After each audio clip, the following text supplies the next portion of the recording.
Hi, and welcome to the Route to CISO Bite-Sized podcast. I'm your host, Chris Rides, and in these bite-sized episodes, we'll be speaking to experienced cybersecurity hiring managers. We'll be asking their advice on how you can stand out from the crowd to make the career moves you desire.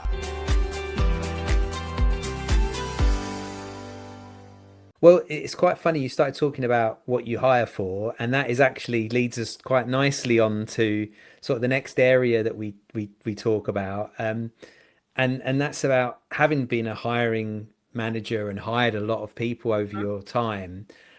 There's a lot of, and you mentioned it, the market's changed a little bit for quite a few areas of security, not all, but many of them, in that with a lot of layoffs, there's a lot of people trying to get into the industry.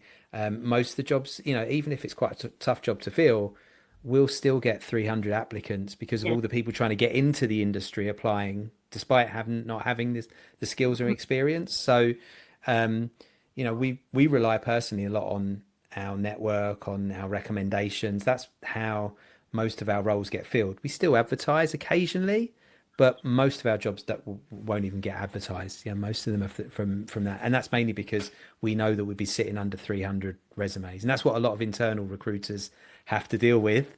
And it's one of the reasons why it's one of the reasons right at the moment why they struggle, when sometimes there might be somebody good in that pile. How do you get to them? How do you filter them? And can you identify them? Have you got the experience to identify them? Because when you've got 300 resumes, you're not going to speak to 300 people. You can't. And so it's impossible. All on the resume.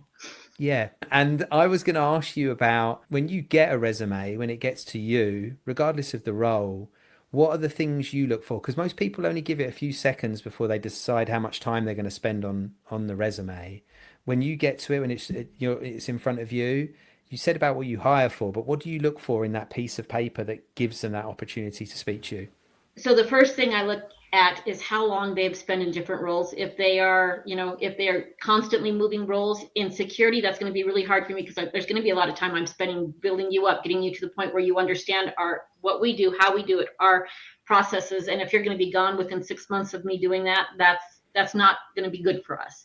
Yeah. And so I look for people who really are, 2 to 3 years in a role. I like that. Now, sometimes, there's reasons why people have moved. The first thing I look for is, did you apply or did somebody recommend you? Because again, like you were saying, if I have a recommendation, I'm going to look at that resume much more thoroughly than I'm going to look if somebody's just applied, because they have, somebody's told me this person is good. And that to me is huge. So particularly if it's somebody who I have worked with in the past has told me it's good and I trust them, then that person's going to get much more of a look over than somebody else. And if that person's resume isn't as good, but this person says, hey, I know that they haven't worked in this industry, however, let me tell you why they would be good, that's huge as well. Yeah, that's getting an internal reference or recommendation.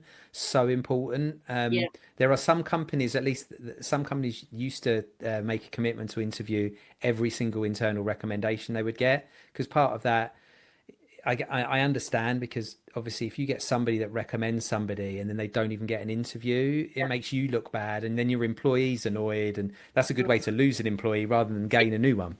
Yes, absolutely. I try actually to do that. If I get a recommendation, particularly an internal one, I try to, even if I know they're not going to, I'll say, hey, this is a role I don't see how you're fitting in, but let me tell you what we're looking for, so that as you move forward, you can start, moving in that direction yourself.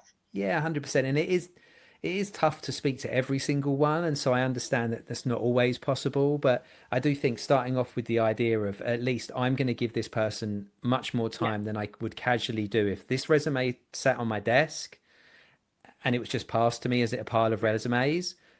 Yeah. So you're in your leadership position now. What were the things that you worked on? And then everybody's going to have their own individual bits that they're missing, right? But what were the things for you, and what did you do? It doesn't matter if you're fixing a computer or selling software, you're selling. So how do you exercise that muscle, right? Mm-hmm. And some self-awareness and self-reflection, right? So what makes me tick? How do I operate? How do I see the skills that I have, moving forward, or what new skills do I need to develop? And so, I think from a professional development standpoint, just kind of working on myself, I mean, I think back in the day there was the Success magazine. So I was reading that, which I don't even know if it's around anymore, but like learning from other successful leaders, what have they done?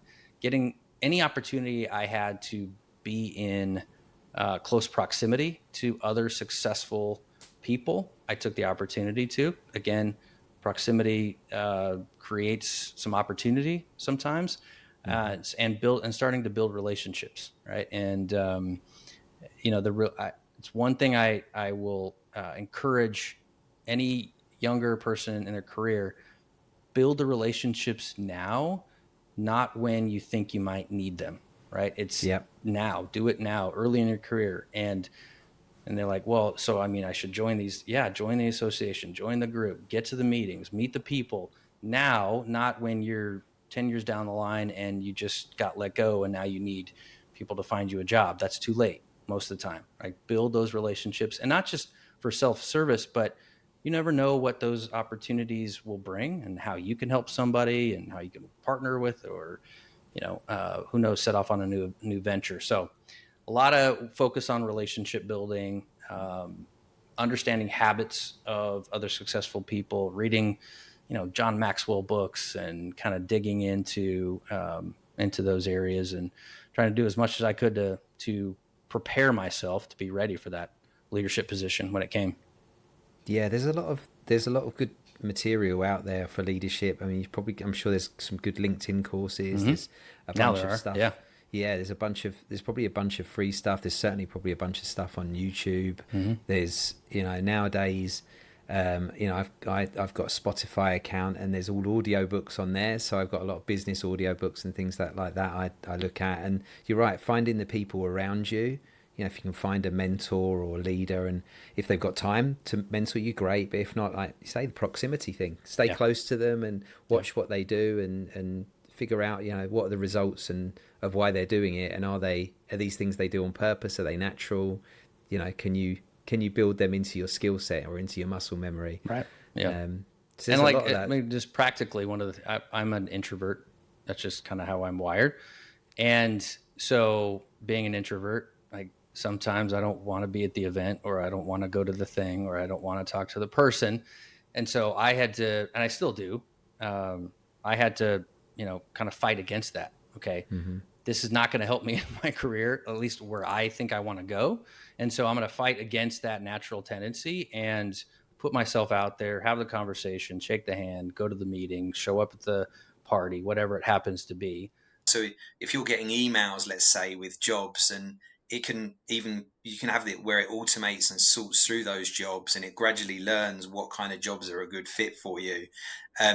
Because at the moment, this push with AI, where people are just willy-nilly using it, all of a sudden, like, these jobs are getting thousands of applications. Put a CISO job up, 1,000 applications in 48 hours.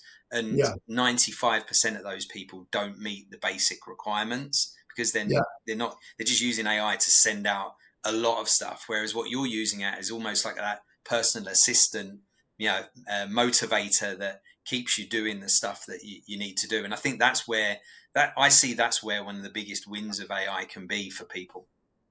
Yeah, absolutely. And I'm using it in a very targeted way. Like, I've only applied to two jobs so far. I'm using it very heavily on the networking side right now and tracking that. But I will go, look at more positions.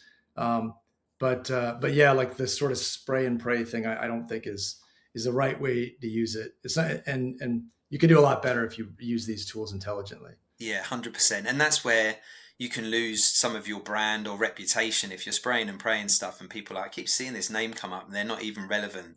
Even when there's suddenly a job that where it is relevant, people are not looking at you. And I think that's where, this is route to CISO. And I think the people that we have on here, and the people, a lot of the people that are wanting to move in that direction, are putting a lot more thought into how they go about doing this stuff to make it efficient and accurate.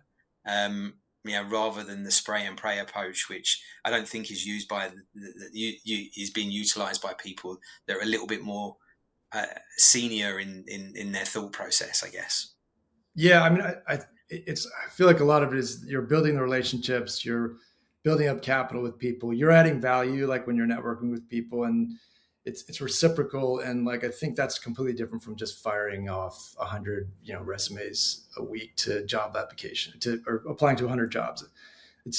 It just doesn't seem like that's a good approach. Yeah, no, it's definitely not. If I look, I wouldn't be in the business here that I'm in, and I wouldn't have had a business since 2012 if it wasn't for building a network and a reputation and creating relationships. And I think you can use AI and still create those relationships, but you have to be really careful about how you use it. And that's why we're using it in a few areas of our business, but we're quite limited in other areas, because this is about sort of trust and relationships. Yeah. And if you give that away and let something else do it for you, it's a quick way to lose that, especially in the cybersecurity world.